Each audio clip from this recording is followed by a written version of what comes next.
Agora nós vamos falar da Amazônia. Então, o próximo painel é um painel que vai ser moderado pela ambientalista Marita Koch-Wieser, e o tema é justamente a Amazônia e a bioeconomia da floresta em pé, que é um grande desafio e que já está acontecendo também. Eu acho importante ressaltar que tudo que vocês estão vendo, né, nesse Green Rio Online são iniciativas que já estão acontecendo. Só talvez não sejam tão divulgadas quanto mereceriam, mas já está acontecendo. Então, isso que vai ser apresentado agora. Eu estou só aguardando a Marita aparecer aqui, para a gente já começar a convidar os palestrantes do próximo painel, Bioeconomia, Amazônia, a bioeconomia da floresta em pé. Cadê os palestrantes? Que vem aqui a Marita Koch-Wieser, que será a moderadora. Vem o reitor da Universidade do Estado do Amazonas, é o Carlos Nobre. Pode me ligar em uma hora. Já estou vendo ele aqui. Quem mais que eu estou esperando? O Dr. Thomas Baldorf, que vai representar justamente o Ministério da Agricultura da Alemanha, Virgílio Viana, e da FINEP, Marcelo Bortolini. Oi, Carlos, estou vendo você. Olá. Tudo bem? Estou esperando os outros. Obrigada pela tua presença. Devem estar chegando os próximos aí, vamos ver.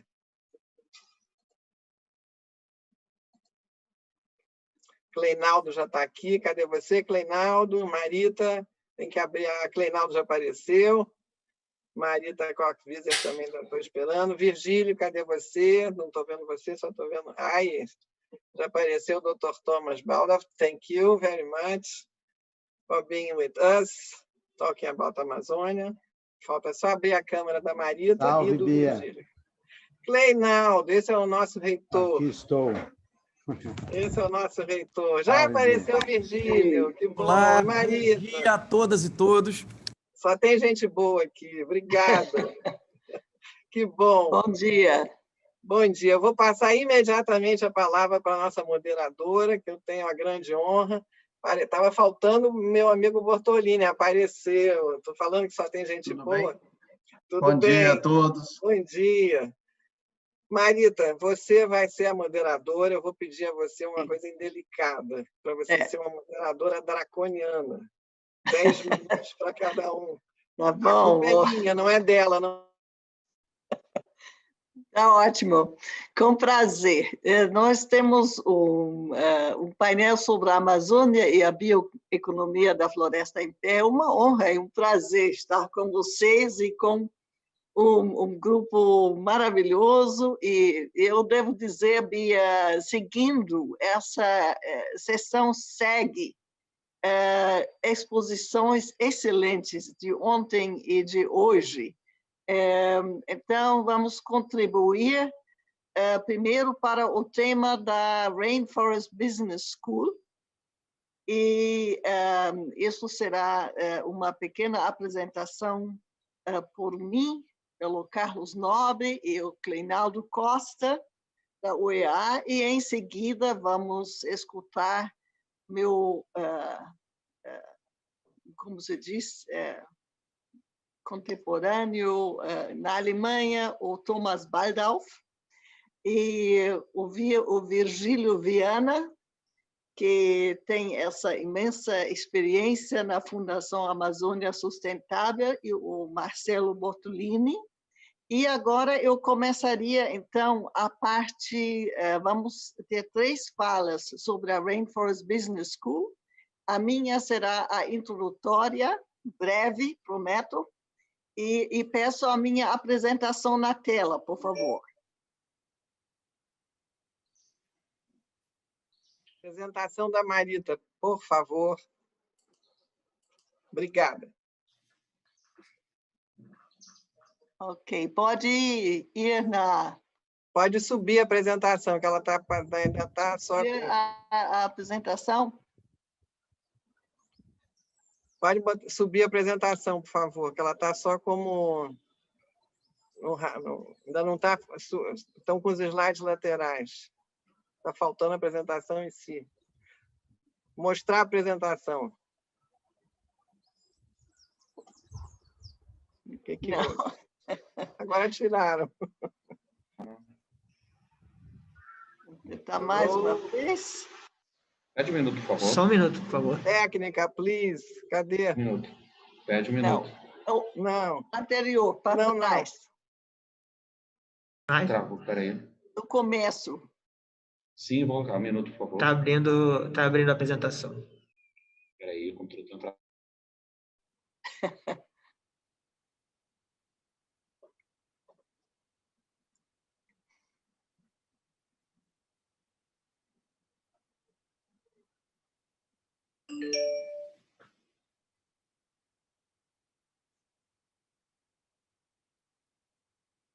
Obrigado. Agora.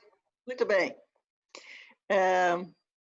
Então, vou falar da Rainforest Business School e quero começar, antes de dar uma atualização, porque essa ideia da Rainforest Business School existe já há um tempo, eu quero agora, como introdução, dar uma rapidíssima atualização e começo pelo objetivo. O objetivo não é ter uma escola de negócios da floresta. Na verdade, ter uma escola de negócios da floresta é muito importante porque sem mais gente sendo conhecedores do ramo, nunca vamos ter essa nova economia que a gente tanto quer, uma bioeconomia. Então, quando falamos de bioeconomia, é sempre aquela coisa aqui no meu slide em inglês, a thriving Amazon bioeconomy with standing forests e flowing rivers, a floresta em pé e aproveitamento dos recursos fantásticos aquáticos. E um desenvolvimento em base da ciência e com benefício principalmente para as comunidades locais que na Amazônia, na sua maioria, ainda continuam vivendo abaixo da linha da pobreza, assim, em termos de definições internacionais. Próximo. Então, nesse ano de 2020, a bioeconomia, como também vimos nessas apresentações no Green Rio agora, a bioeconomia ganha espaço e atenção. E entre as razões são realmente a demanda já internacional e os níveis de preços. Eu tirei aquela foto que aqui está no slide, na semana retrasada, no Den Supermarket em Berlin-Wannsee, porque estou falando para vocês da Alemanha. Aí 65 gramas de pó de açaí custam 10,99 €.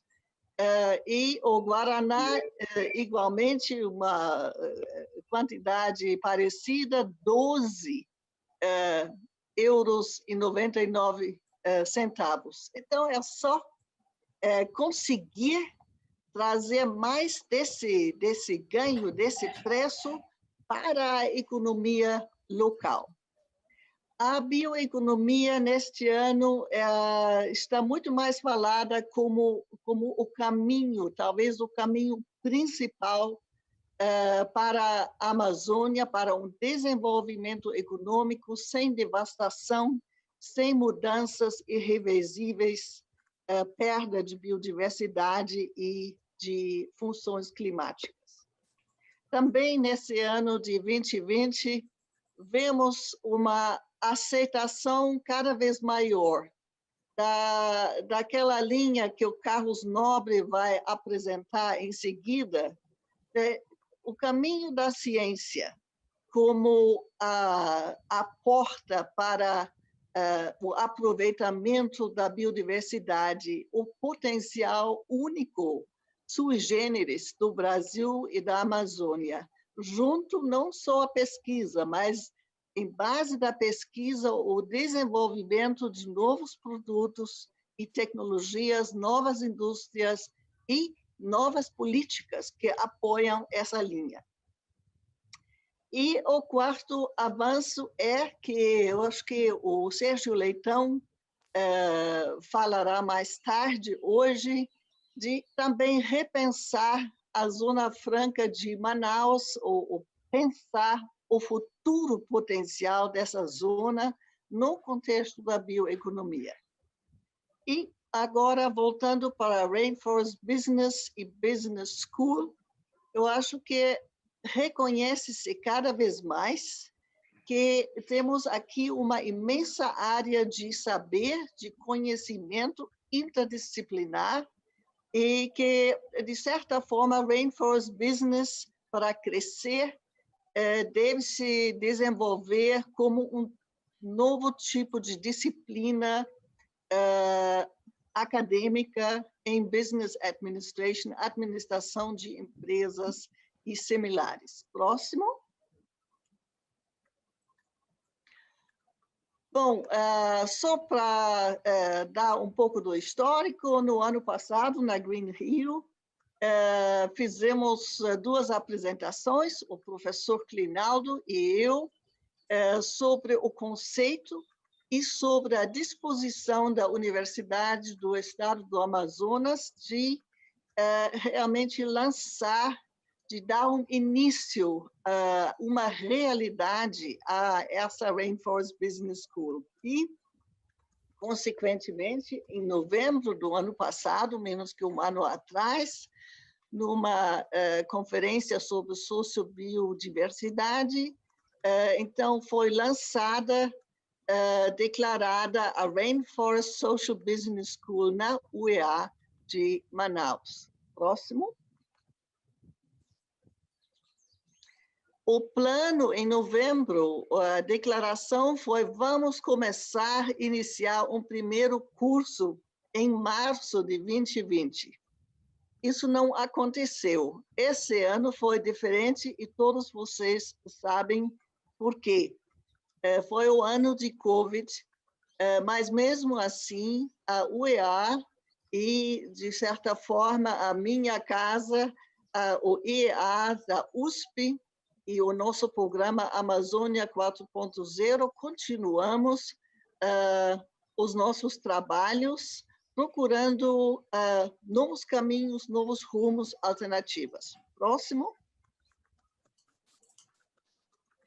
Esse é um slide mais ou menos central da minha pequena apresentação.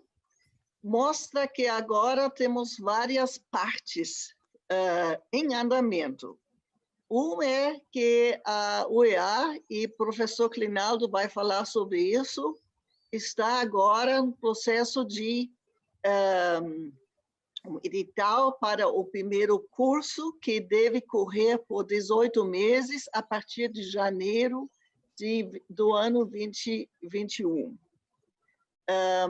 Depois, nós temos já uma atividade conjunta entre os Amazon Labs, tipo de também campus avançado da Rainforest Business School, IDEA, e a escola na UEA, a Rainforest Business Social Business School. Em paralelo, neste ano, entre aspas, virtual, nós resolvemos, uns meses atrás, de lançar em paralelo já uma Rainforest Business School online. E estamos coletando tudo que podemos acessar, registrar de material útil para o desenvolvimento da bioeconomia.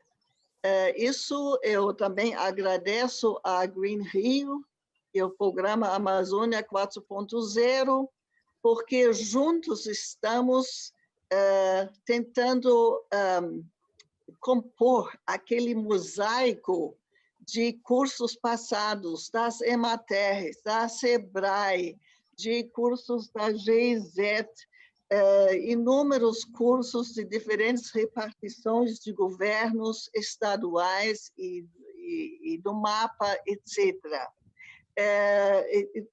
fazer o currículo da Rainforest Business School é como compor um mosaico, e no primeiro momento tem muitos pedaços para esse mosaico já na mesa.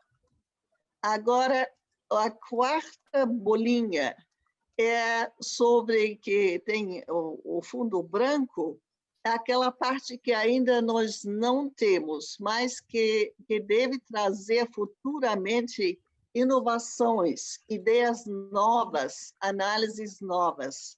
Estamos propondo por parte do Amazônia 4.0 a pelo menos pensar sobre alguma coisa parecida a um MIT na Amazônia, como o MIT, como instituição de desenvolvimento de tecnologia, junto com uma Sloan School para a bacia amazônica, não necessariamente só para o Brasil, mas para o grande ecossistema e os países que nele participam. Então, isso também deve futuramente alimentar a Rainforest Business School como sistema, tanto na sala de aula, como também online. Eu quero enfatizar, se vocês agora olham o fundo, a linha de fundo desse slide, que tem muitas atividades paralelas, úteis, que já estão nutrindo, já entrando nesse processo todo. Já ouvimos aqui da Sebrae, podemos pensar nas Ematerres, todo o material que a Embrapa tem, Empatem e tantos outros centros científicos brasileiros. O MAPA, mesmo o Tribunal de Contas do Estado do Amazonas, Zona Franca, Green Hill mesmo, Instituto Escolhas, o WRI, World Resources Institute, a GIZ da Alemanha, o Banco Mundial, o BID, o PNUD, muitas empresas privadas, universidades e business schools. E também temos duas plataformas, pelo menos onde eu participo, da Arapiaú, sobre concertação pela Amazônia, e também a Amazon Investor Coalition. Então, tem todo um movimento, isso que quero mostrar nessa introdução, neste ano, que tem muita convergência e inspira esperança. Próximo slide, por favor. Obrigada. Bom, nós, para 2021, estamos buscando para dar mais força a essa linha de ensino e de desenvolvimento da disciplina de Rainforest Business Schools. Estamos procurando, e muito, parceiros e, claro, também, e com certa urgência, também financiamentos. Financiamentos para quê? Para servir isso é muito especial e específico da Rainforest Business School e Rainforest Social Business School. Tem diferentes públicos-alvos, tem vários target groups. Então, nós estamos principalmente pensando em 4. São produtores da região, um pouco o público da Sebrae e algo mais, que vão participar, esperamos, desse primeiro grande curso da UEA no próximo ano e meio. Segundo grupo são gente que talvez nem moram na Amazônia, são executivos de empresas que querem treinamentos muito assim, específicos para certas cadeias de valor, querem saber de case studies, experiências anteriores, sistemas regulatórios, mercados, mas eles querem um nicho e precisamos de cursos executivos para esse tipo de cliente Espero que possamos trabalhar com business schools na Amazônia, na USP e em outras entidades. Terceiro grupo, rapidamente, são os administradores. São gente como o deputado que falou na sessão anterior, que definem políticas, legislação, ou que são economistas que analisam os instrumentos a nível de governança.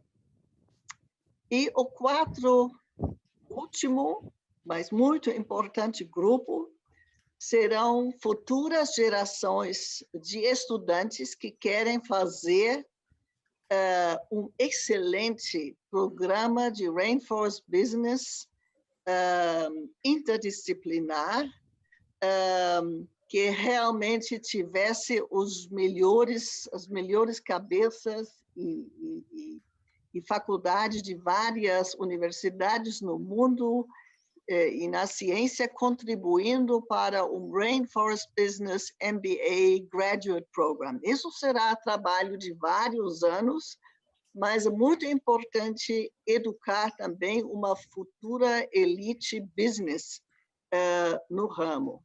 Próximo. Bom, por último, quero enfatizar que temos pressa. O Mário de Andrade escreveu um lindo poema sobre eu tenho pressa. Eu acho que esse assunto de utilizar a floresta em pé de uma forma sustentável e beneficiando a população local tem muita pressa. E não deve ser mais um movimento lento de mais um projeto pequeno. Eu pergunto a vocês, como no ano que vem podemos fazer isso crescer e acelerar a operacionalização? Próximo. Muito obrigada. É só isso que queremos como base da economia da Amazônia futura. Obrigada. E com isso, eu já passaria a palavra ao professor Clinaldo, da UEA, que foi muito fiel ao assunto esse ano, mas, na verdade, teve desafios inéditos como médico, como presidente de universidade, e com Covid em Manaus, foi uma situação apavorante. Agradeço especialmente esse seu interesse e apoio contínuo à Rainforest Business School. Quero aqui agradecer muitíssimo o honroso convite da Bia Maria Beatriz Blake Costa, grande amiga dessa casa. Agradecer muitíssimo a doutora Marita Koch-Visser, que nos incentiva diariamente a nos fortalecer cada vez mais nessa experiência coletiva de realizar o Rainforest Social Business School. Eu quero mandar um abraço ao Frank Ordon, do Julius Kahn Institute. Quero agradecer muito aqui também a Tatiana Shore e Maria Olívia Simão, que são motores aqui na nossa região de todo esse esforço. Mandar um abraço ao Marcos Paverino, mandar um abraço ao secretário Fernando Schwank, agradecer a oportunidade de estar junto com o professor Carlos Nobre, com meu caríssimo amigo Virgílio Viana. Virgílio, grande abraço aí. Saudar Dr. Thomas Baldalf, do Ministério da Nutrição e Agricultura e Defesa do Consumidor da Alemanha, que divide conosco essa mesa, nosso amigo Marcelo Bortolini, da FINEP, e agradecer mais uma vez essa oportunidade. Vou pedir que suba a apresentação.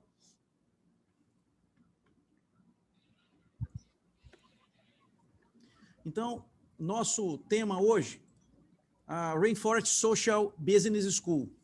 Torna-se social à medida que o Instituto IUNUS entra conosco nesse cenário e fortalece a ideia de nós termos aqui um alcance social na floresta. Manter a floresta, sustentabilidade, obter recursos dessa floresta, mas, sobretudo, ter pessoas que pensem na floresta como uma coisa viva e pense também nas pessoas que aqui vivem, e nós estamos falando aí de um universo de quase 30 milhões de pessoas, considerando toda a Amazônia legal.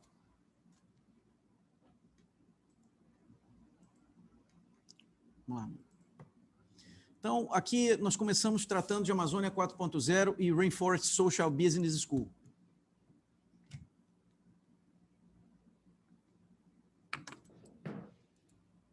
Eu quero agradecer mais uma vez aqui Marita, agradecer Paulo Saldiva, agradecer Bia, sobretudo Marita e Bia, por todo esse esforço. Foi quem nos apresentou esse esforço e é por conta destas duas grandes pessoas que nós estamos hoje trabalhando, a Universidade do Estado do Amazonas, nesse cenário tão vigoroso.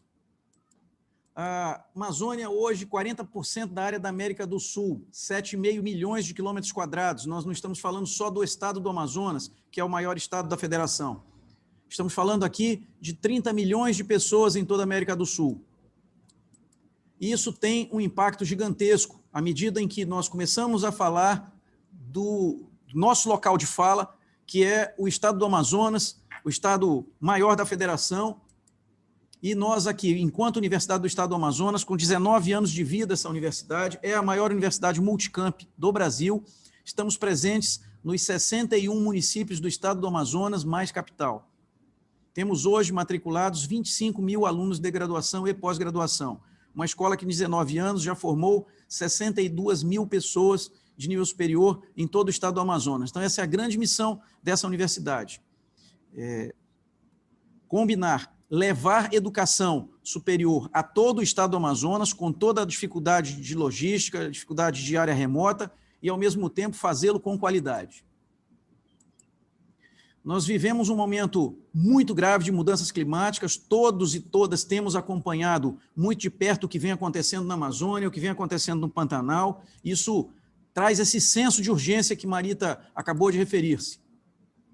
E nós estamos falando de uma região em que a logística de transporte de bens e de pessoas é muito grave. Vocês estão vendo aqui um exemplo, uma pessoa doente sendo removida de barco, horas ou dias para chegar à capital, Manaus. Uma logística de comunicações muito complexa. Vimos aqui o livro do Francisco Behring, de 1905, Comunicações Telegráficas no Vale do Amazonas. E aqui a gente está vendo um cabo fluvial com fibra ótica, que ainda não é a realidade de todo o estado do Amazonas. Internet banda larga pelo gasoduto Coari-Manaus chega a 7 municípios, estamos falando de 18% apenas do estado, um investimento de 9 milhões de reais, e isso ainda não é realidade até o presente momento, isso não está em utilização. Utilizamos banda satelital, cara, de dificuldade por conta de clima, por conta de nuvens e todo esse cenário, à medida que a gente usa a banda KU. Próximo. Mas, de qualquer modo, é dentro dessa infraestrutura satelital que nós temos presença em todo o estado do Amazonas. Isso leva ao quê? A uma oportunidade de organizar a infraestrutura, de organizar recursos humanos qualificados e abrir um portfólio de negócios inovadores, que é a proposta do Rainforest. Articular biodiversidade e espaços produtivos e, sobretudo, conectar os espaços produtivos em rede, que foi um tema que o Pavarino agora mesmo abordou, que Bia estava abordando, e que é o cenário que a gente está preocupado hoje. Vamos lá. Observem aqui uma coisa. Volta. Natura comprou 100 milhões de produtos comunitários, 100 milhões de reais em insumos de comunidades, o que é um valor muito grande, que isso representa qualidade de vida para as comunidades. Mas vamos à frente. A Sunrise, a Amazon, vende cosméticos com marca Amazônia. Nós temos aqui a L'Oréal com um produto que é o Amazônia Oil, entre outros tantos usando marca Amazônia, L'Occitane aí, All Brasil. E observem aqui uma coisa. A Amazon negocia com o Boticário e Natura venda de produtos de beleza, 106 bilhões de reais. Estávamos falando de 100 milhões de reais contra 106 bilhões de reais em valor agregado. É dentro desse cenário que nós necessitamos entrar. Formar pessoas para agregar valor aos produtos e às cadeias produtivas na nossa região e ter uma plataforma de negócios que melhore a qualidade de vida dessa população e preserve a floresta. Estamos falando aqui de fitoterápicos, da oportunidade de trabalhar em nutricêutica, em cosméticos, em aromaterapia, e trabalhar em enzimas também, que é um mercado bilionário e que nós não temos nenhuma indústria na região, ninguém na região trabalhando com enzimas. Vejam aqui um caso de uma situação de alunos que desenvolveram um sorvete à base de pirarucu. Alunos do curso de tecnologia em produção de alimentos da universidade. Relações internacionais e geopolítica na Amazônia, dependemos de planejamento e decisão, e estamos passando de hora, num momento em que a gente está vendo todo esse risco climático para a região. Aqui um momento de encontro, Rio Negro, Rio Spree, Encontro das Águas, e a gente está vendo aqui um momento de encontro do Fraunhofer Institute conosco, com a UEA, e o Instituto Julius Kahn, no momento em que nós assinamos a parceria que foi assinada no ano passado, em setembro do ano passado, há exatamente um ano. Muito bem, é necessário pensar nos conhecimentos tradicionais dos povos da Amazônia. E aqui nós temos lugar de fala. Essa universidade recebe a cada ano 5% das suas matrículas de alunos de comunidades indígenas. Nós estamos falando de uma parceria importante em áreas indígenas ainda não contactadas. Um exemplo disso é a área indígena do Vale do Javari. E nós estamos falando dessa população aí, que não perca a sua casa, que não perca seu alimento, que não perca seu modo de viver e que não perca a vida por Covid, sobretudo. Estamos falando aqui de Alto Rio Negro, estamos falando aqui de avançar aula, avançar graduação e avançar pesquisa também para essa população. E, naturalmente, aprender com eles. E segundo a Berta Becker, a quinta revolução tecnológica brasileira será a Amazônia, isso já era dito nos anos 70. E aqui nós estamos falando também ainda de Berta Becker, que é difícil crer que essas universidades federais e estaduais da região ainda não mantenham vínculos cooperativos explícitos e agendas compartilhadas e metas comuns. De igual modo, essa relação possa estabelecer currículos comuns, que é a proposta do Rainforest Social Business School.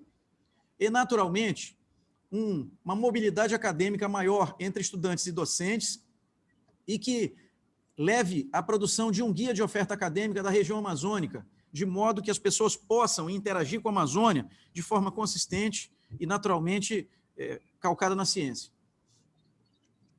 Formar quadros para atuação e presença em governos, bancos e agências de fomento, e nós estamos falando aqui de incluir todos os estados da Amazônia. Então, esse é o objetivo do Rainforest Social Business School, formar quadros, formar gente para pensar cadeias produtivas na Amazônia, e, naturalmente, gente da região. Estamos falando de cooperação científica internacional, cooperação científica nacional, estratégias de educação lato estrito sensu. Abriremos no dia 23 de outubro as inscrições para a pós-graduação lato sensu do Rainforest Social Business School, e nessa data entra no ar o site do Rainforest. Universidades cooperando na elaboração e oferta de cursos e disciplinas. E já existe um Project Preparation Facility pronto, já funcionando. Há aqui uma emenda parlamentar que nos apoia, deputada estadual Terezinha Ruiz, uma emenda de R$500 mil que abre o Rainforest. E temos aqui um alinhamento hoje com o BNDES, com o Fundo Amazônia, e pensando aqui também em cátedra, pensando em DOENT.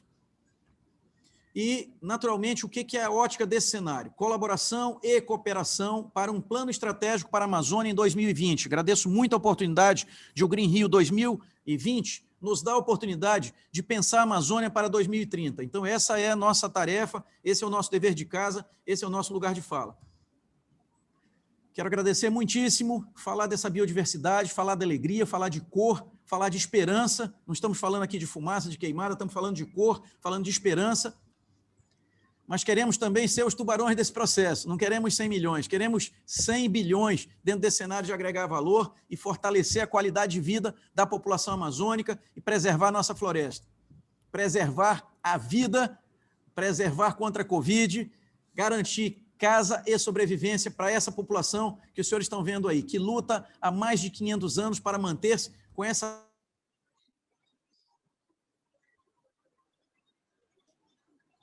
Aqui venham nos visitar, conhecer a Universidade do Estado do Amazonas e somar esforço conosco aqui no Rainforest Social Business School. Muitíssimo obrigado. Muito obrigada, Clinaldo. Muito inspirador. E eu acho que a universidade precisa de todo o apoio possível dentro do Brasil. E acho que pelo menos já começamos a ver o resultado desse trabalho da equipe fantástica da UEA, que admiro especialmente, como eu falei, neste ano. E admiro também a coesão dentro do Estado, que a Secretaria de Planejamento e Ciência, a Zona Franca, de certa forma, bom, Virgílio depois pode comentar, mas eu acho que todos vocês estão falando a mesma língua, isso também vai aumentar o impacto, a eficácia da Rainforest Business School. Passo agora a palavra ao professor Carlos Nobre, que é muito conhecido a todos vocês, não precisa de introdução, e nós estamos juntos na USP, no programa do IEA e do Amazônia 4.0. Carlos, por favor. Muito obrigado, Marita. Bom dia, boa tarde a todos. Good morning, good afternoon. Eu vou falar em português e eu vou compartilhar a tela para rapidamente apresentar um pouco complementar. É muito interessante o painel anterior e as apresentações da Marita e do reitor Reinaldo, e que, de fato, o que eu vou falar aqui é só uma continuação do que nós ouvimos até agora sobre o potencial dessa nova maneira de enxergar o futuro de um país como o Brasil, um futuro sustentável, com o que eu estou chamando, e podem usar à vontade se quiserem, Amazon Green Deal. Pós-pandemia, nós estamos vendo todos eu não diria, mas muitos países, principalmente a Europa, EU Green Deal. Nos Estados Unidos, depende do resultado da eleição, US Green New Deal. Então, quer dizer, isso virou uma onda mundial. Então, vamos coletivamente construir o Amazon Green Deal. E eu quero começar falando um pouco do risco que a Amazônia corre e por que nós precisamos dessa nova, inovadora bioeconomia circular de floresta em pé. Muito obrigado, Bia, por você ter criado essa discussão. Nós precisamos realmente tomar muito cuidado para que criemos no Brasil uma bioeconomia de floresta em pé.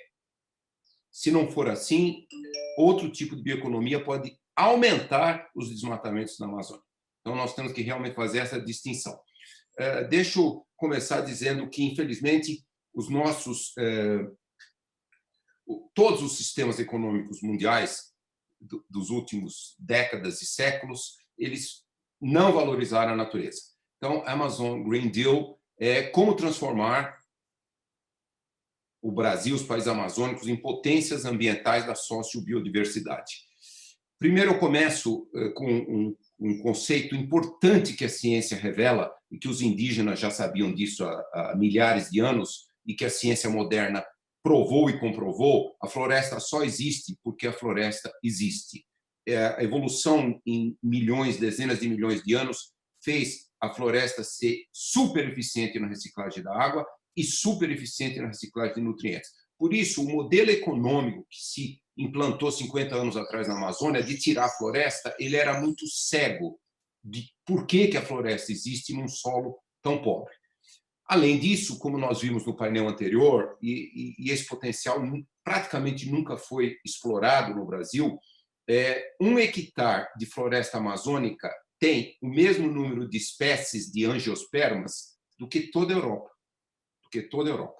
Então, vamos dizer assim, Nos Estados Unidos, bioeconomia, 5% do PIB. Na Alemanha, mais de 10% e planejado a ser 30% até 2030. Mas são bioeconomias em função de alguns recursos da madeira, por exemplo, toda essa ideia de tirar inúmeros materiais de madeira. A nossa bioeconomia não vai ser idêntica à dos Estados Unidos e da Europa. Ela tem que ser baseada na biodiversidade. Infelizmente, o modelo dos últimos 50 anos foi o de remover a floresta, desmatamento, fogo, grilagem, roubo de terra, tudo isso que nós conhecemos. Em 1990, eu publiquei um artigo na Science, depois de 91 no Journal of Climate, em que eu já chamava a atenção do risco de savanização. Esse é o artigo dessa época. Toda essa área em azul, o número 6, se nós desmatarmos, toda essa área vai virar uma savana, porque a estação seca ficaria muito longa. Nós já estamos com 16, 17% da Amazônia desmatada, todo esse sul e sudeste, infelizmente os desmatamentos crescendo, e esse risco da savanização ele se tornou uma realidade, não é mais uma projeção teórica, é algo que pode, de fato, levar a Amazônia a ficar 30% floresta lá no oeste do estado do Amazonas e na Colômbia e no Peru, na beira dos Andes, e o resto, centro da Amazônia, sul da Amazônia, sudeste e leste, uma savana degradada. Isso não é só, como eu falei, não é uma projeção teórica. Infelizmente, nós estamos vendo isso explodir nos nossos olhos. Eu estou aqui citando uma série de estudos científicos. Os eventos climáticos, secas e também inundações estão ficando muito mais intensos. 2005, 2010, 2015, 2016, 2020, secas extremas. Antes nós tínhamos uma seca extrema a cada 20, 25 anos relacionados com o El Niño no Pacífico. Agora nós estamos tendo 2 por década. A estação mais preocupante é a estação seca, que está ficando 3 a 4 semanas mais longa no sul da Amazônia, em áreas desmatadas mais ainda.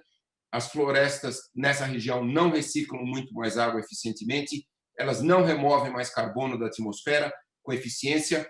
A taxa de mortalidade em toda essa região ficando mais seca aumentou das espécies amazônicas de clima úmido, e um estudo da semana passada mostra também o risco de savanização da fauna. A fauna no sul da Amazônia está ficando mais de cerrado. E por isso nós lançamos esse alerta. Já tem, aquilo foi em 1990, foi um estudo teórico baseado em modelos computacionais. Agora não é mais isso. Nós estamos vendo isso, e um estudo de 2016 mostra que se o desmatamento passar de 20% a 25%, nós passamos desse ponto de não retorno.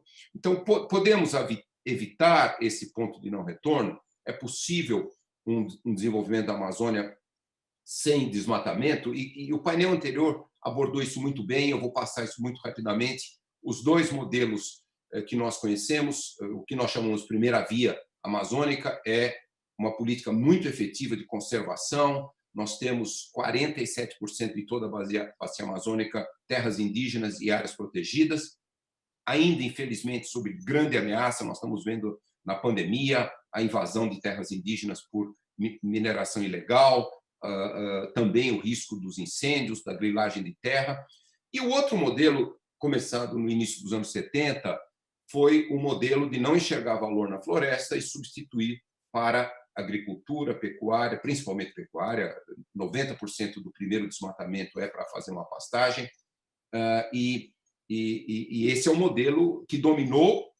Tivemos um pequeno sucesso em alguns momentos, 2012, 2014, o desmatamento despencou, mas voltamos a implementar esse modelo. Então, a pergunta é, será que não existe alternativa? O que nós gostaríamos de ver, uma terceira via amazônica, e é isso que o painel anterior e os meus colegas Marita e Kleinaldo, de fato, é isso que nós estamos buscando. Um espaço de soluções, restauração florestal e uma bioeconomia circular de floresta em pé. E é isso a ideia do projeto Amazônia 4.0. Deixa eu fazer uma breve comparação para vocês. Isso são dados que eu vou mostrar do IBGE, estatísticas oficiais. E tem vários estudos hoje, professor Francisco Costa, da Universidade Federal do Pará, professor Raoni Rajão, da Universidade Federal de Minas Gerais, professor Eduardo Brondizio, da Universidade de Indiana, todos compararam muito a economia dos produtos da floresta, açaí, castanha, cacau, com soja e gado. E eu vou mostrar uns números que muita gente fica chocada, mas são números do IBGE.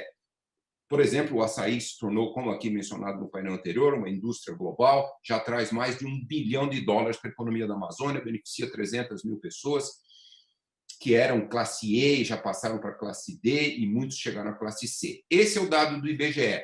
Eu pus aqui em euros, aqui na direita, 5 estados, 6 estados, 240 mil quilômetros quadrados em soja e carne, 14,5 bilhões em 2017. Depois, açaí, cacau e castanha, 5,1 bilhões, 4,4 em sistemas agroflorestais, usando menos de 4 mil quilômetros quadrados. Comparação, 150 euros por hectare por ano,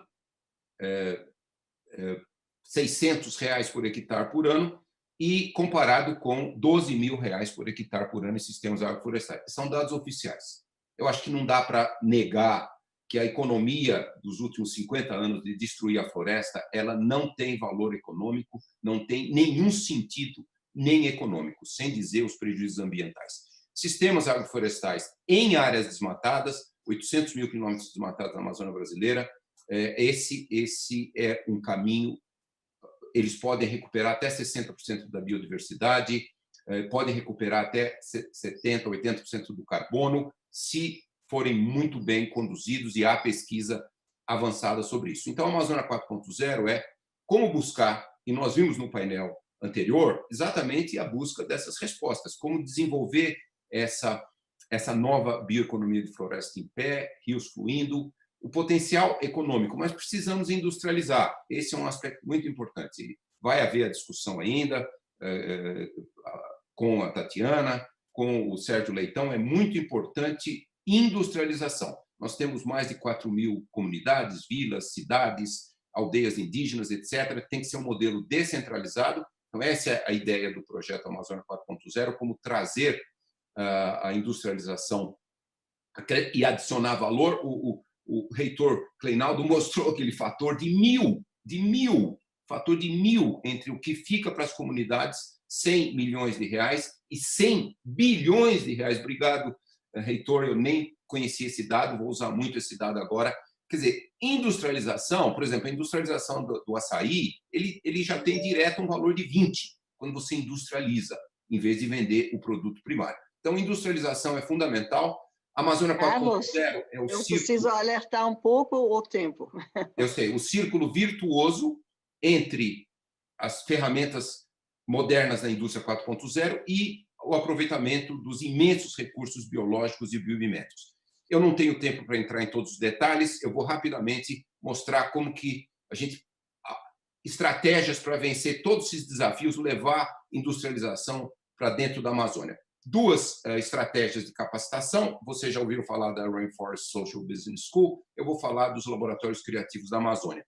O que são os laboratórios criativos da Amazônia? Nós estamos desenvolvendo uma série de mini biofábricas, são bioindústrias em miniatura para capacitar populações, capacitar alunos universitários.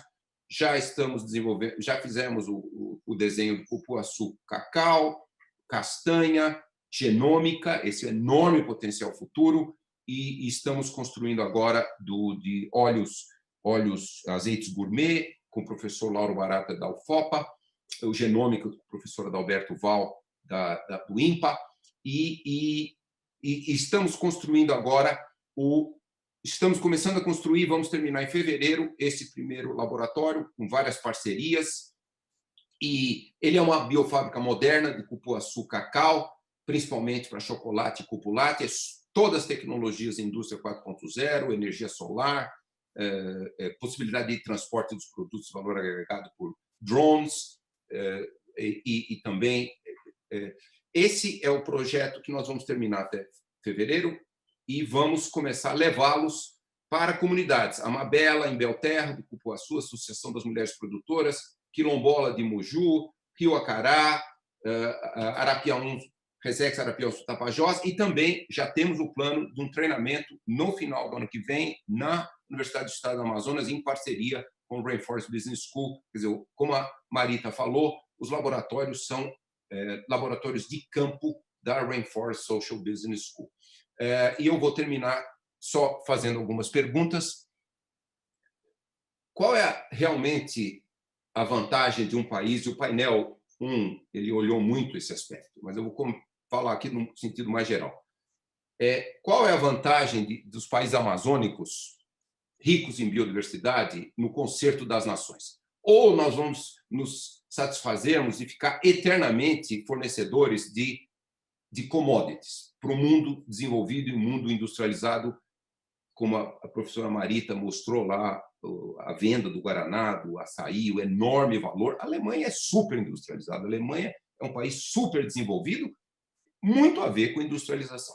Então, vamos copiar esse modelo que deu certo em todo mundo ou vamos ficar eternamente fornecedores de commodities e uma economia primarizada e que aumenta a primarização a cada ano no Brasil? Essa é uma conversa que nós, brasileiros, todos temos que responder.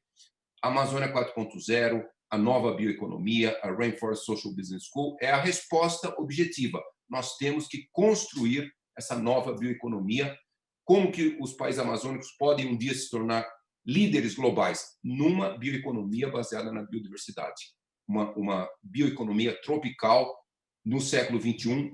O potencial é gigantesco e nós temos que explorar, nos tornarmos potências ambientais dessa sociobiodiversidade. Então, respondendo essa pergunta, como nos transformar? Criando essa inovadora bioeconomia circular, com as florestas em pé e os rios saudáveis e fluindo.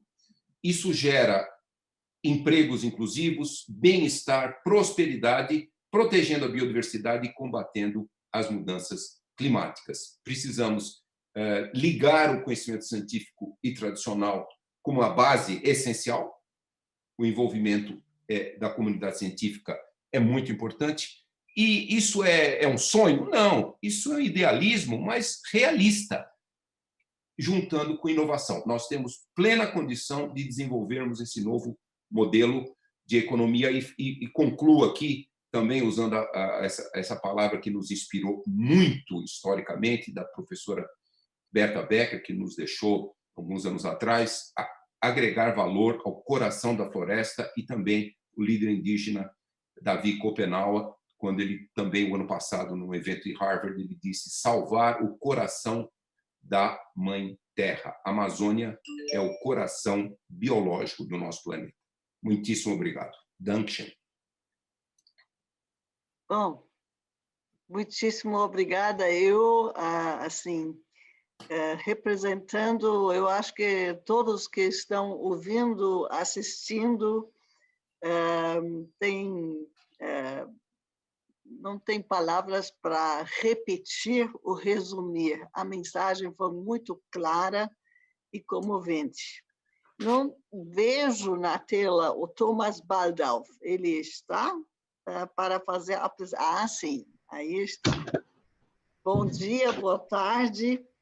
E gostaríamos muito de ouvir a sua apresentação, que tem a ver com cadeias de valor e como construir cadeias de valor, das quais podemos dizer que elas não têm sua origem em desmatamento. Isso realmente posso confirmar, especialmente na Europa, é uma demanda muito popular.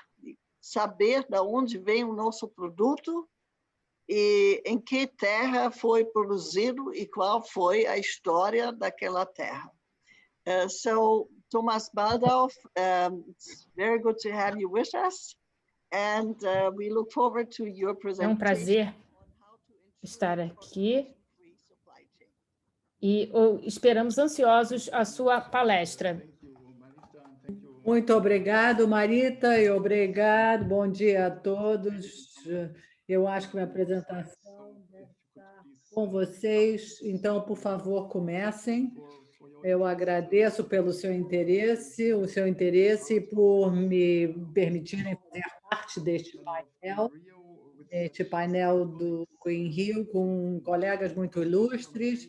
e principalmente num dia em que o Prêmio da Paz, o Prêmio Nobel da Paz foi dado ao Programa Alimentar Global.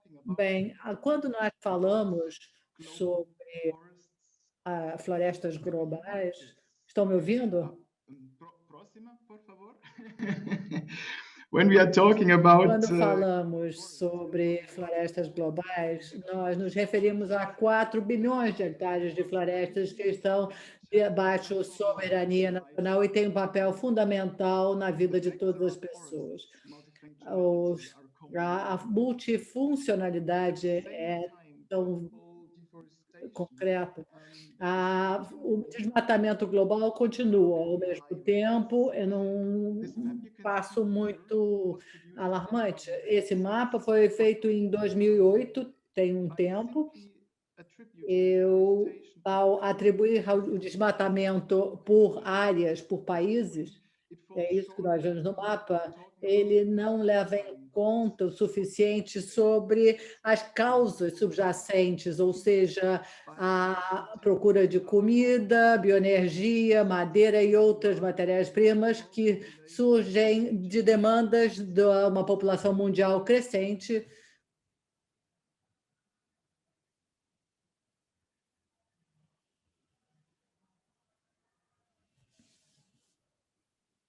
Próximo.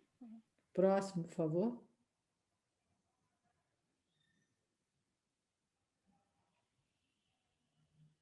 Tem um problema.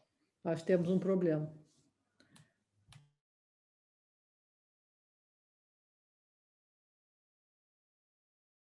Mr. Baldauf, we cannot hear you. Senhor Baldauf, não ouvimos o senhor.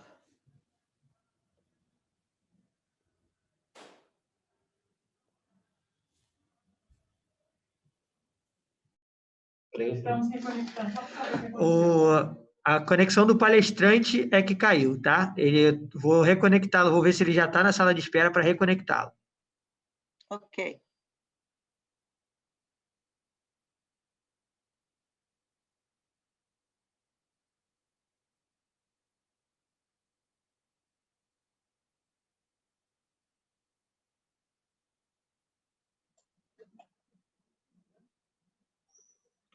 Marita, talvez seja melhor, enquanto ele se demorar, um outro palestrante entrar. O que você acha?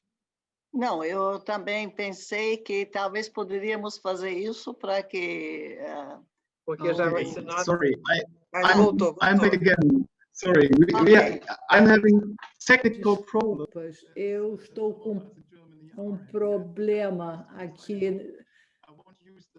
Eu não vou usar o vídeo, talvez a conexão seja melhor sem o vídeo. Estão me ouvindo? Sim. Então, o senhor poderá fazer a apresentação? Sim, eu vejo a apresentação. Eu acho que vai dar. Peço desculpas. Então, agora vemos o próximo slide, desmatamento global versus as cadeias de suprimento. Então, seguindo a abordagem das cadeias de suprimento, isso quer dizer, por exemplo, que produtos importados para a União Europeia, chamada bem apagada, pegada do desmatamento, 7 ou 10% do desflorestamento, desmatamento, produtos de desmatamento. A União Europeia tem um papel grande para desempenhar, para reduzir o desmatamento global. Foi isso que nós vimos no slide anterior. Nós vimos essa linha que foi produzida... Mais para trás, por favor. Foi produzida em 2018 para a União Europeia, mostrando os fluxos de comércio para 4 commodities relevantes. Agora, vendo as exportações de soja, aliás, de bagaço de soja do Brasil para exportação, bem, nós vemos Países Baixos, a França e a Alemanha são os principais importadores na União Europeia. Com isso, a União Europeia começou um processo formal para padrões de consumo melhores e evitar produtos de desmatamento. Agora estamos esperando uma proposta legislativa da Comissão Europeia relativa a isso. Próximo slide. A Alemanha foi muito ativa, esteve muito ativa ou envolvida ativamente na promoção das cadeias de suprimento livres de desmatamento num âmbito internacional e nacional. Eu gostaria de dar 2 exemplos disso.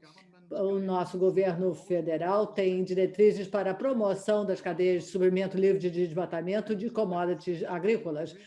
Agora eu peço desculpas, mas eu tenho esse título é muito longo, mas parece ser um hábito da Alemanha, do alemão. No processo formal da União Europeia, a Comissão da União Europeia chamou fez um pedido para um plano de ação. Essa chamada levou à redação dessas diretrizes. Em abril deste ano, nosso gabinete adotou as diretrizes e com a responsabilidade de seguir com isso. As diretrizes alemãs têm um objetivo. Nós queremos contribuir para a conservação das florestas, eliminando o desmatamento dos produtos e importações que cheguem à Alemanha. Próximo slide. Queremos atingir esse objetivo com 7 metas. Uma dessas metas, que é um aspecto central desta apresentação, tem a ver com o terceiro ponto, aprofundar o diálogo participativo com países de produção. Com relação a isso, nós queremos intensificar os acordos, a cooperação bilateral e multilateral. Próximo slide. Como queremos implementar essas diretrizes? Nós temos uma plataforma com várias partes interessadas em que o setor privado, os cientistas e a sociedade civil podem participar e contribuir para a implementação das diretrizes e o seu monitoramento. A plataforma também está feito para fazer uma concertação entre os níveis nacionais e internacionais. Nós queremos também aumentar a troca a troca sobre a promoção das cadeias de suprimento de produtos agrícolas livres de desmatamento. Como segundo exemplo, eu gostaria de mostrar a parceria das declarações de Amsterdã. Esse é um exemplo sobre essa intensificação. Eu gostaria de frisar o trabalho que é feito nessa parceria. Próximo slide. Em 2015, 7 países europeus formaram a parceria para promover cadeias de suprimento sustentáveis para os nossos países. O grupo representa entre 70% e 75% das importações da União Europeia das commodities relevantes. Desde essa época, em várias atividades na Europa e algumas com outros países de consumo e produção. Houve uma boa troca. O último exemplo destas atividades, a parceria fez um contato com o Brasil para ter um diálogo mais intenso com os atores em toda a cadeia de suprimento de commodities agrícolas. Isso mostra a cooperação entre o Brasil e os países europeus na última década. Esse diálogo identificaria formas e facilitaria a conseguir uma cadeia de fornecimento livre de desmatamento de commodities agrícolas ou também bens produzidos de forma sustentável no longo prazo. Eu quis mostrar um pouco sobre o que existe em termos de diálogos. Muito obrigado. Muito obrigado. Muito interessante o caso de como usar as regras de comércio e alavancar isso para dar mais vantagem aos produtos livres de desmatamento. Bia, eu espero que você consiga incluir os Estados Unidos e a China na mesa no futuro. Seria fantástico se os mercados maiores de consumo pudessem se concentrar em exemplos como esses. Como temos pouco tempo, simplesmente gostaria de agradecer o Dr. Baldauf e dizer que foi muito inspirador. Eu gostaria, então, agora de dar a palavra a outro palestrante, que foi um dos primeiros inovadores da Amazônia, Virgílio Viana. Virgílio Viana, da Fundação Amazônia Sustentável, e nós também temos aqui nós temos a Rainforest Business School, o laboratório da Rainforest Business School. E esse é um campus de aprendizagem que nós construímos, que é de grande interesse. Mas eu tenho certeza que você falará mais extensamente sobre as suas atividades. A palavra é sua. Muito obrigado, Bia e Marita, pelo convite. Grande painel, Bia, e grande evento. E muito obrigado, Marita, pelo seu papel de moderadora e sua apresentação. Então, muito obrigado a todos aí. Eu vou abordar o tema da bioeconomia com um enfoque bastante complementar àquilo que foi apresentado anteriormente pelos meus colegas de painel, o professor Kleinaldo, o professor Carlos, a Marita e o professor Thomas. Essa é uma visão aérea da Fundação Amazônia Sustentável. Nós temos duas novidades. A primeira é que nós estamos totalmente abastecidos com energia solar, a partir do investimento que fizemos esse ano, e depois mudamos o nosso nome de Fundação Amazonas para Amazônia Sustentável. Aqui vão alguns resultados iniciais, só para colocar um pouco do antecedentes, a redução do desmatamento nos 11 milhões de hectares onde nós atuamos, em especial nesse ano, onde houve um aumento de 28%, conseguimos reduzir em 35%. O aumento da renda familiar das famílias beneficiadas pelos programas da Fundação, que, a grosso modo, saíram de 300 para 900, superando a linha média da pobreza extrema, definida pelo Banco Mundial, e os investimentos e resultados na bioeconomia do ponto de vista prático. Então, nós temos mais de 2.000 famílias na cadeia de Pirarucu, conseguimos um dos resultados mais expressivos, foi aumentar o preço pago ao produtor de R$ 3,50 para R$ 9,80. No caso da farinha da mandioca, uma certificação de origem, agregação de valor, também com um aumento bastante expressivo no preço pago ao produtor. Aqui a história do Guaraná e dos óleos vegetais. Eu não vou entrar em detalhes dessas cadeias, mas só para ilustrar um pouco do que eu vou estar falando a partir de uma visão bastante prática e operacional. E vou dar ênfase naquilo que eu vejo como algo essencial no debate da bioeconomia, que ainda falta ser colocado de uma maneira que reflita a importância disso. Essa é a mandala da visão sistêmica que nós amadurecemos ao longo dos últimos muitos anos, que faz com que os 17 ODS aterrizem em 8 eixos: saúde, educação, empoderamento, renda, infraestrutura, conservação ambiental, gestão e transparência e pesquisa, desenvolvimento e inovação. Então, na nossa visão, não basta investir nas cadeias produtivas, é essencial complementar isso.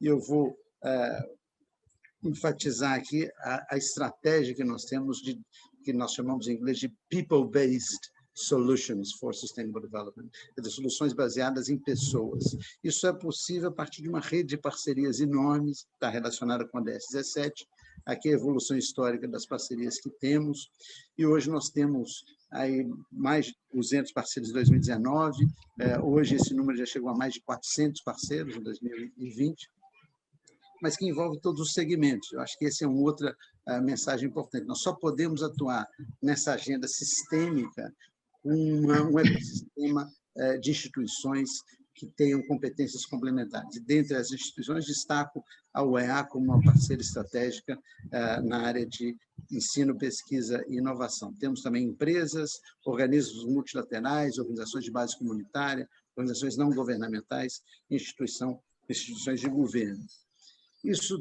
Essa visão sistêmica ela tem que estar concatenada numa teoria da mudança. No nosso caso, a visão é que essa teoria da mudança tem dois macro-objetivos. De um lado, a redução da pobreza extrema, ou melhor, é a erradicação da pobreza extrema, e outro é a floresta em pé, a conservação do seu ecossistema. Não vou entrar em detalhes, mas isso está disponível no nosso relatório anual.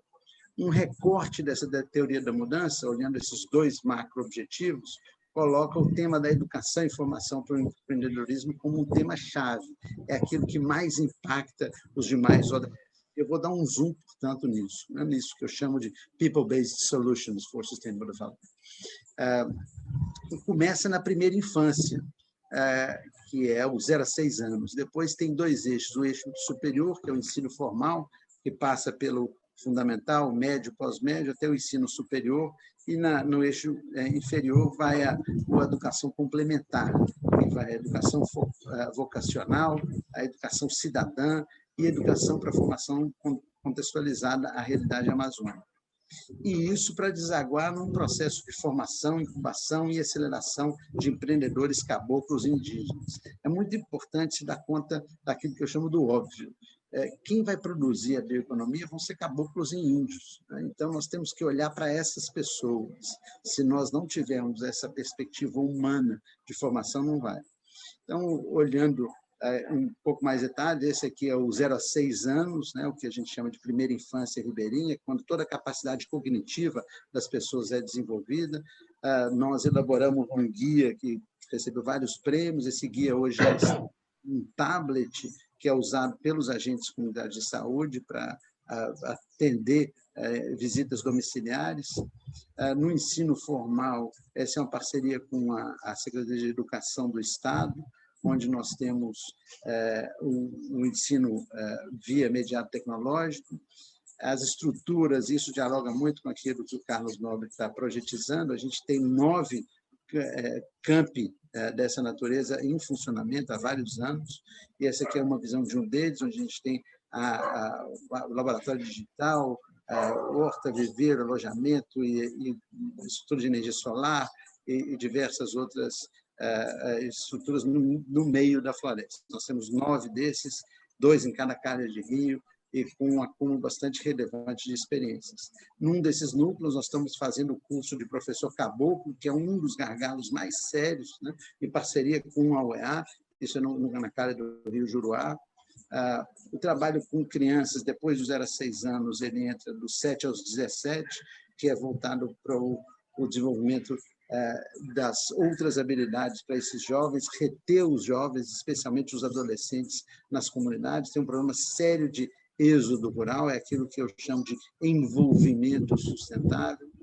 A educação voltada para o contexto local, e esse é um trabalho muito forte com o Centro Estadual de Educação Tecnológica, o CETAM.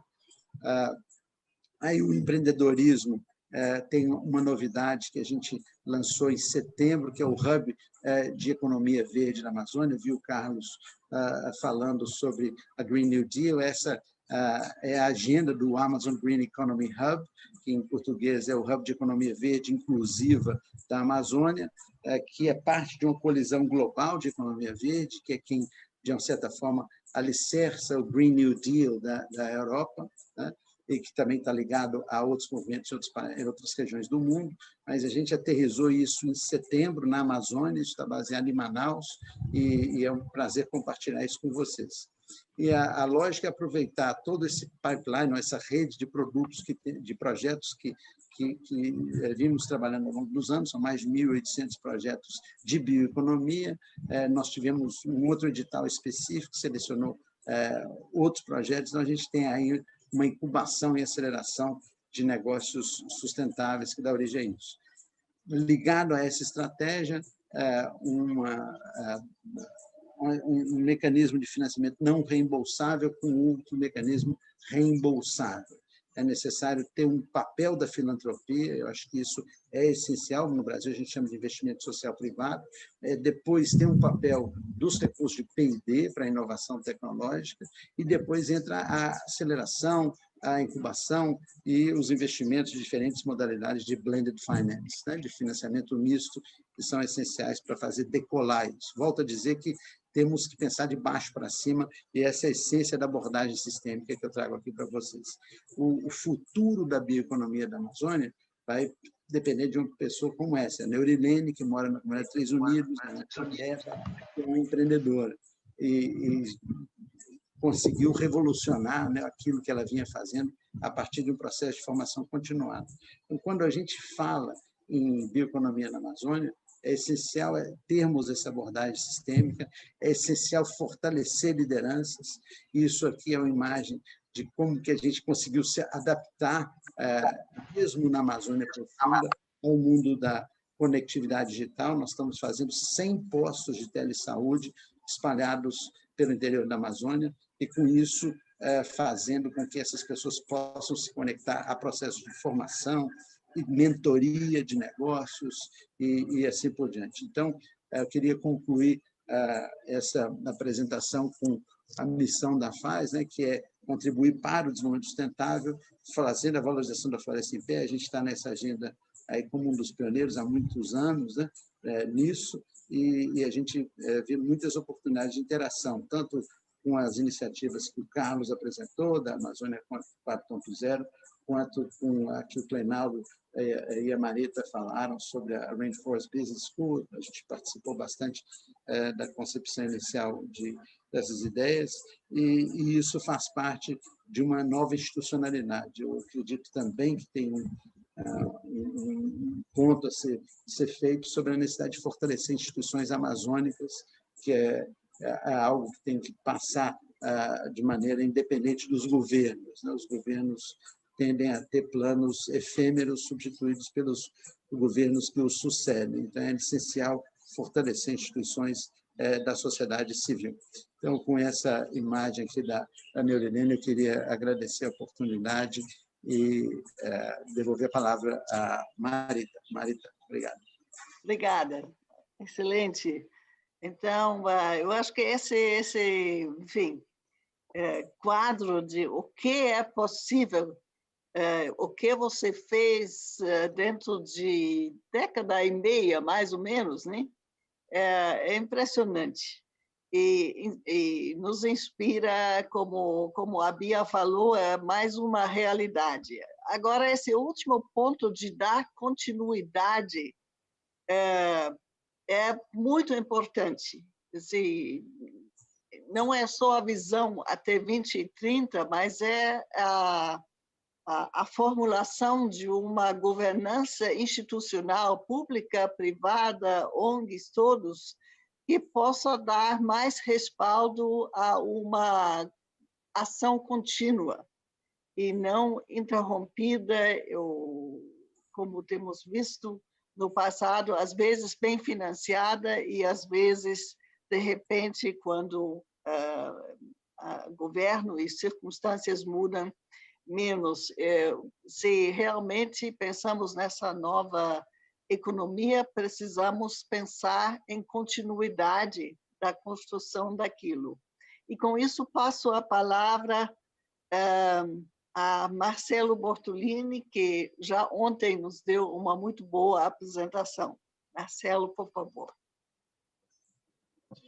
Boa tarde, né, Marita. Boa tarde, Kleinaldo, Carlos Nobre, Thomas Balduf, Virgílio Viana e a minha amiga Beatriz, a quem agradeço a oportunidade de estar aqui em nome da FINEP, falando junto com painelistas altamente qualificados, pessoas que entendem muito da Amazônia, da nossa Amazônia. Como nós já tivemos a oportunidade de conversar algumas vezes, né, Beatriz, eu realmente acredito nisso, tudo que está sendo dito por vários aí, de que só o uso racional dos recursos da Amazônia, mantendo essa floresta de pé, gerando valor agregado, que tem muito valor agregado ali, já foi provado, mostrado isso, né? Esse é o caminho que a gente precisa trilhar para não só preservar a nossa Amazônia, mas também para reduzir as desigualdades sociais, para melhorar a qualidade de vida do nosso povo aí que vive na Amazônia. Então, o último panelista apresenta, às vezes, as mesmas coisas que os outros já apresentaram. Eu vou humildemente vou colocar a minha apresentação aqui. Ela é bem simplória, perto de tudo que foi apresentado. Mas me dê licença aqui, deixa eu fazer a apresentação.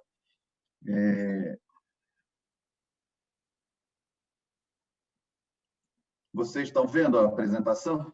Sim, pelo menos eu.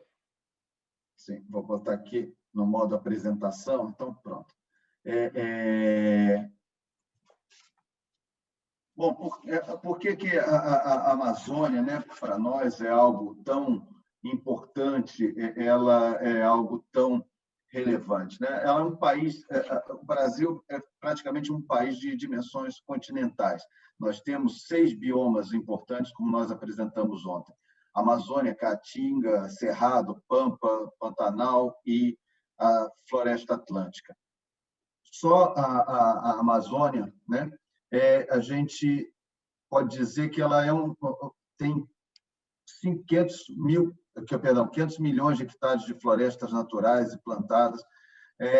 A gente tem uma grandeza, né, um potencial gigantesco. Quando a gente olha aqui, ó, mais de 330 milhões de hectares de floresta, correspondendo aí a 97% só de florestas naturais e menos de 3% ali, 2% de florestas plantadas. Por que a Amazônia é tão importante? Porque cobre quase que metade do território brasileiro, corresponde a 5% da superfície terrestre. É a maior floresta tropical do planeta, considerada a maior reserva de biodiversidade do mundo. E estima-se aí que possua cerca de metade de todas as espécies vivas do planeta. Desculpa se eu estiver falando alguma bobagem aí, Carlos Nobre e outros especialistas, mas isso é o que a gente estuda, né? A bacia hidrográfica da Amazônia contém 81% de toda a água superficial do Brasil. Ou seja, eu acho que o que é mais importante e que foi muito bem colocado aí pelo Kleinaldo, é um lugar onde vive milhões de brasileiros. Então, a gente tem que pensar nesse povo que vive lá, né? Se nós somos grandes, né, em dimensões, somos também grandes em problemas. E, embora seja uma das regiões mais ricas do país e do mundo, em termos de produtos que nós podemos extrair de lá, ela tem o pior índice de desenvolvimento humano do Brasil. Falta acesso a condições básicas de vida, condições de atendimento de saúde, água potável, tratamento de esgoto, energia elétrica e ausência de um dinamismo econômico, que é isso que nós estamos tentando dialogar aqui, buscar, né? Como gerar um dinamismo econômico, como gerar renda na floresta em pé. E como que nós podemos buscar resolver esse problema, hein? Uma humilde contribuição aqui, proteger a Amazônia, buscar o seu desenvolvimento sustentável e, por meio da ciência, da tecnologia e inovação, que aí eu puxo a sardinha para a área da FINEP, para a área que nós atuamos, né? Então, dentro dessa ideia de que proteger a Amazônia, né, como foi mostrado aí, temos problemas. É difícil a movimentação, a comunicação, mas nas últimas décadas, né, esse desmatamento tem se concentrado num determinado arco de desmatamento, que se estende lá do sul do Pará, norte do Mato Grosso, Rondônia e sudeste do Acre. Grande parte desse desmatamento é seguido de queimada, tem ocorrido em áreas legalmente protegidas pela legislação florestal, como áreas de preservação permanente, reserva legal. Nesse contexto, né, o governo federal tem trabalhado buscando combater esse tipo de coisa.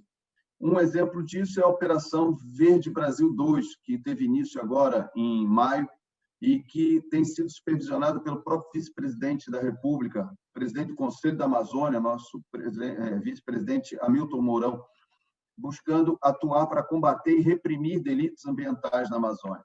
Então, um pequeno extrato do que tem sido feito lá até agora foram 134 mil operações de apreensão, fiscalização e combate a incêndios, integrando Forças Armadas, órgãos de segurança federais e estaduais.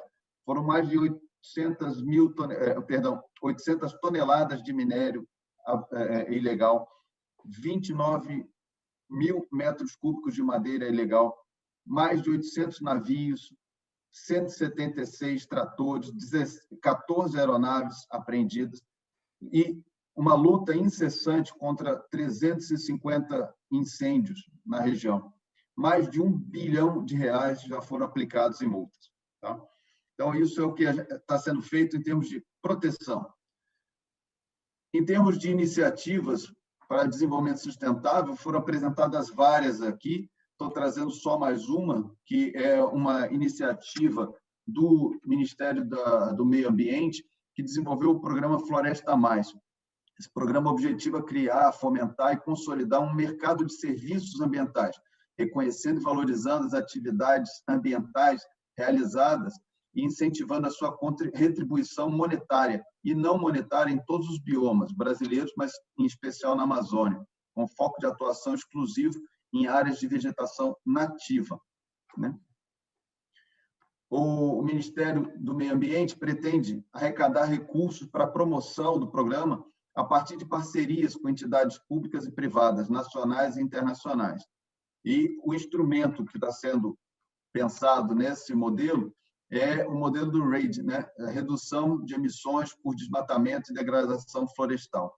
É um modelo reconhecido pelas Nações Unidas e baseado em doações de pagamentos por resultado. É uma das principais fontes para a captação de recursos internacionais para o desenvolvimento de políticas públicas nacionais e subnacionais para o combate ao desmatamento.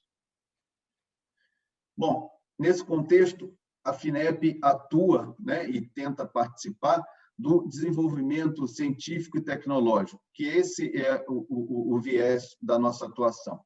Então, para quem, por acaso, não conhece, acho que todo mundo conhece, mas a FINEP é uma empresa pública vinculada ao Ministério de Ciência, Tecnologia e Inovações, criada em 1997. O seu objetivo é operar em toda a cadeia de inovação, buscando, né, estratégias, estruturando e ações de impacto para um desenvolvimento sustentável do Brasil. Então, nós atuamos em todos os níveis, desde o nível da infraestrutura de pesquisa, apoiando projetos de pesquisa, apoiando o empreendedorismo inovador, apoiando as pequenas empresas, pequenas empresas e até empresas de maior porte através do crédito. Temos diversos programas, isso lá no nosso site todo mundo pode verificar. Só na parte de infraestrutura, por exemplo, todas as instituições que atuam na região amazônica já receberam algum tipo de apoio, de suporte da FINEP. Vou dar alguns exemplos, né? A Universidade Federal do Acre teve aqui toda uma estrutura de multiblocos com laboratórios, greenhouse e aquisições de equipamentos. O Instituto do Amapá também uma estrutura para pesquisas na área geológica e mineral. O Centro de Medicina Tropical da Fiocruz também recebeu recursos com apoio para equipamentos. Um dos nossos marcos é a Torre Ato, né, que é uma torre de 325 metros de altitude, de altura, para monitoramento de todo o ambiente amazônico, do clima amazônico. E isso foi desenvolvido numa parceria entre os governos brasileiro e alemão. Estamos aqui também junto com o INPA, junto com a Universidade Federal do Amazonas, junto com a Fundação Universidade Federal de Rondônia, com a Federal do Pará, na rede de hidrologia da Amazônia, para o monitoramento e caracterização desses modelos de ecossistemas aquáticos fluviais da região amazônica. Também apoiamos o Instituto de Desenvolvimento Sustentável Mamirauá, nas pesquisas que lá são desenvolvidas em toda a região do Médio Solimões.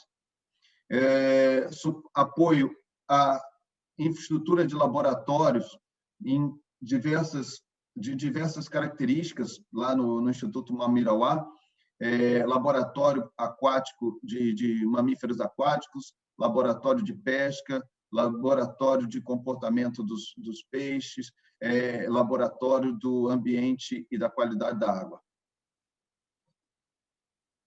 junto à Embrapa e à FAPEAN, também atuamos já em projetos de consolidação científica e tecnológica para sistemas sustentáveis, de desenvolvimento sustentável da agricultura familiar. E um projeto que foi submetido à FINEP para investimento nosso, nós chegamos até a selecioná-lo, mas acabou ele não sendo investido, porque surgiram outros investidores mais interessados e a empresa partiu para outros caminhos, mas é um projeto da Trivia que era para fazer o monitoramento florestal utilizando machine learning, utilizando plataformas de IoT. É um projeto bastante interessante também, né? Mais recentemente, esse ano, por conta de toda a pandemia da Covid-19, nós estamos apoiando uma rede de laboratórios de pesquisa das universidades em todo o Brasil, juntamente com a Fiocruz, né, o que nós chamamos de laboratórios de campanha, para que essas universidades possam apoiar no diagnóstico do Covid. Então, a Fiocruz fornece os kits de diagnóstico e são as universidades que realizam os testes de diagnósticos do coronavírus. E lá estamos trabalhando com a Fiocruz e com a Universidade Federal do Amazonas. Também aproveitando, né, ou combatendo a Covid-19, né, aproveitando o momento de necessidade, nós colocamos recursos para apoiar 17 laboratórios de 14 instituições de pesquisa espalhadas no Brasil, dentre elas o INPA e o Instituto Evandro Chagas, para aumentar o nível de biossegurança dos laboratórios, para chegar ao nível de segurança NB3. Marcelo, uma pequena alerta de hora, né, de tempo. Não, sim. Esse é o nosso último slide, né? Só para reafirmar o compromisso de que a FINEP é a Agência Brasileira de Inovação. A FINEP já apoiou, a FINEP apoia, e a FINEP está de portas abertas para debater, buscar soluções para o desenvolvimento sustentável da Amazônia, mantendo a floresta de pé. E aí, seguindo as palavras do nosso ministro Marcos Pontes, né, gerando conhecimento, gerando renda e melhorando a qualidade de vida dos brasileiros. Esse é o nosso objetivo. A nossa palestra aqui era bem sucinta, a gente tentou ser bem simples, mas esse é o nosso objetivo. Estamos de portas abertas, prontos para colaborar aí com tantas outras iniciativas que vimos aqui nesse painel. Muito obrigado, Beatriz, pela oportunidade de participar. Obrigado, Marita. Um bom dia a todos. Obrigada. E realmente, em todos esses exemplos concretos de pesquisa e desenvolvimento, isso foi excelente ver o que tem lá. Eu acho essa parte do apoio da FINEP à pesquisa e desenvolvimento assim, em lugares e assuntos concretos mais convincente, se posso agregar ou adicionar uma opinião pessoal, do que aquela linha do mercado de serviços ambientais, porque isso sempre é bem mais complicado de verificar, de seguir, e o RED, esse sistema internacional desenvolvido pelas Nações Unidas, não está sendo contemplado como um grande êxito. Ele maiormente está sendo financiado por recursos governamentais e foi desenhado para mobilizar recursos do setor privado. Então, realmente ficou pequeno e ficou um pouco aquém das expectativas financeiras da origem do RED. Então, parabéns, especialmente na parte de apoio à ciência e ao desenvolvimento de novos produtos para vocês da FINEP. Espero que a bioeconomia da Floresta MP possa contar com muito mais apoio assim, aqui pela frente. E com isso, agradeço a todos os palestrantes e passo a palavra à Bia.